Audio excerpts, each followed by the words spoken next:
इंशाअल्लाह हर इम्तहान में होगी 100% कामयाबी, चाहे फिर किसी भी तालिब इल्म ने की हो साल भर नवाबी। हर बच्चा इंशाअल्लाह होगा हर इम्तहान में अच्छे नंबरों से पास। इम्तहान चाहे जितना भी फिर बड़ा हो, चाहे हो जितनी भी बड़ी खराबी। मैं डॉक्टर फहद आर्तानी, रोशनी वाला आपका रूहानी कॉलेज, आपका रूहानी उस्ताद, सबसे बड़े इस्लामिक हेल्थ चैनल में आपको खुश आमदीद कहता हूँ।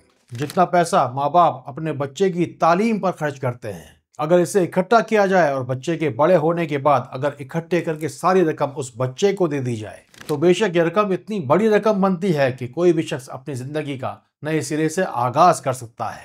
हमें न सिर्फ ये माँ बाप का पैसा लगा हुआ बचाना है, न सिर्फ बच्चे को अच्छी तरीके से पढ़ाना है, बल्कि बच्चे को अच्छी तरीके से पास भी कराना है। अब सुनिए, अगर इम्तहानात शुरू हो चुके हों तो पेपर शुरू होने से पहले इम्तहानी कमरे में जाने के फौरन बाद या मुजीबो या रहमान बस थोड़ी ही देर बगैर गिनती पढ़ता रहे। इस दौरान घर में बैठकर माँ या बाप भी या मुजीबो या रहमान बगैर गिनती ही पढ़ते रहे।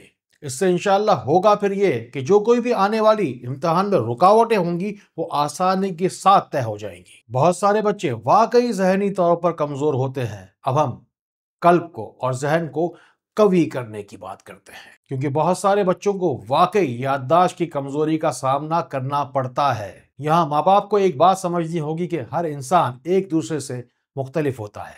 इसी तरह आपका बच्चा भी हमेशा दूसरे बच्चों की तरह अच्छे नंबर लेकर आए जरूरी नहीं। अपने बच्चों की सही रहनुमाई के लिए इनके कल्ब को और जहन को कवी कीजिए। बस हर नमाज के बाद पढ़िए या कवी हो 33 मरतबा अपने बच्चे की कल्ब और जहन को कवी करने के लिए बहुत सारी दुआएं कीजिए। हमेशा याद रखिए कि जो दुआ माँ बाप बच्चे को देते हैं वो बहुत ज्यादा कीमती होती है। एक केस मेरे पास आया, कहते हैं कि हमारा बच्चा बेहतरीन पढ़ने वाला था, हमारा बच्चा बड़ा ही बाइखलाक था, आते जाते लोगों को सलाम करना और अपनी नजरों का ख्याल रखना इसे बहुत अच्छी तरीके से आता था। और फिर अचानक ना जाने क्या हुआ कि हमारा बच्चा बिगड़ना शुरू हो गया। यूं मालूम होता है कि किसी की बदनजर ने हमारे बच्चे की कोई ऐसी तहस नहस मचाई है कि हमारे बच्चे की तूफान बदतमीजी से आस पड़ोस के लोग भी अब महफूज नहीं। ऐसे ही बंदा टूट कर बिखर जाता है जब किसी से आकर बदनजर टकराए। कुछ समझ में ही नहीं आता कि अब क्या किया जाए अपने सही इस्तिखारे के लिए, अपने मसाइल से जल्द छुटकारे के लिए। या तो रोशनी सेंटर पाकिस्तान के नंबर मिलाइए, यूके यूएसए के नंबर आपके सामने मौजूद हैं, इनसे फायदा उठाइए। रोशनी है तो किस बात की परेशानी, रोशनी है तो आसानी ही आसानी। फिर एक बात अपने पास नोट कीजिए, बच्चे का हाफजा हमें तेज करना है या हफीजों की मदद से। पढ़ा जाएगा ये वजीफा माथे पर हाथ रख के या अल्लाह हो या हफीजों की सूरत में।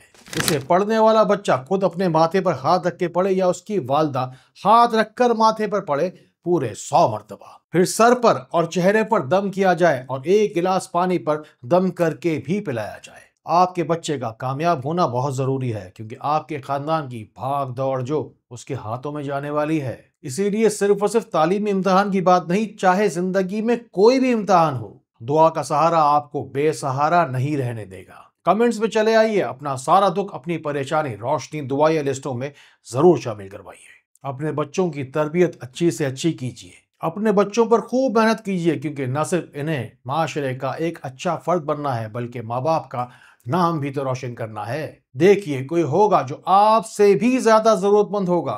अपने साथ साथ दूसरों का भी भला करते जाइए। शेयर का बटन दबाइए। तमाम ही वज़ाइफ के अव्वल आखिर 3 बार अव्वल आखिर दुरूद शरीफ लाजमी पढ़िए और सही तादाद और सही वक्त के मुताबिक पढ़िए, ताकि आपको बहुत फायदा हो और बेहतर नताइज मिले। अगर इम्तहानात शुरू होने में कुछ दिन बाकी है, या इम्तहानात बिल्कुल सर पर आ चुके, या फिर इम्तहानात शुरू हो चुके, तो जहन की सलाहियतों को बढ़ाने वाला, दिमाग को तेज करने वाला फॉर्मूला अपने पास नोट कीजिए। अब हम पढ़ेंगे इल्म इजाफे के लिए या अलीमो 41 मरतबा और इसे पढ़कर 7 बादामों पर दम करेंगे। आप चाहते हैं ना कि आपका बच्चा पढ़ा लिखा हो जाए, तो ये पढ़े हुए बादाम बच्चे को निहार मुंह या रात को सोते वक्त खिलाइए। इसके थोड़ी देर बाद बच्चे को बकरी का ताजा दूध या कोई भी दूसरा ताजा दूध बस एक प्याली पिला दीजिए, बहुत फायदा होगा। और बच्चों, रब्बे जिदनी इल्मन पढ़ लेना जब भी आपके दिल में इल्म की तलाश की सच्ची लगन जागे। इन तमाम दुआओं और अल्लाह ताला के पाक नामों के वसीले से जब आपका बच्चा कामयाब हो जाए, तो अपने से कमजोर लोगों की इमदाद जरूर कीजिएगा, बच्चे का अच्छे से सदका जरूर निकालिएगा। अपने घर के अजीज तरीन लोगों का और खास तौर पे अपने बच्चों का नाम दुआ में जरूर शामिल करवाइए। आपके साथ साथ दूसरों के बच्चों के भी तो इम्तिहान हो रहे होंगे, शेयर का बटन दबाइए। और अगर हो आपकी जिंदगी में कोई ऐसा बड़ा सवाल जो सवाल ही बनकर रह गया हो, तो पूरी दुनिया के किसी भी कोने से इन नंबरों को मिलाइए, आपको रोशनी में तो मैं ला कर रहूंगा। अस्सलाम वालेकुम व रहमतुल्लाह।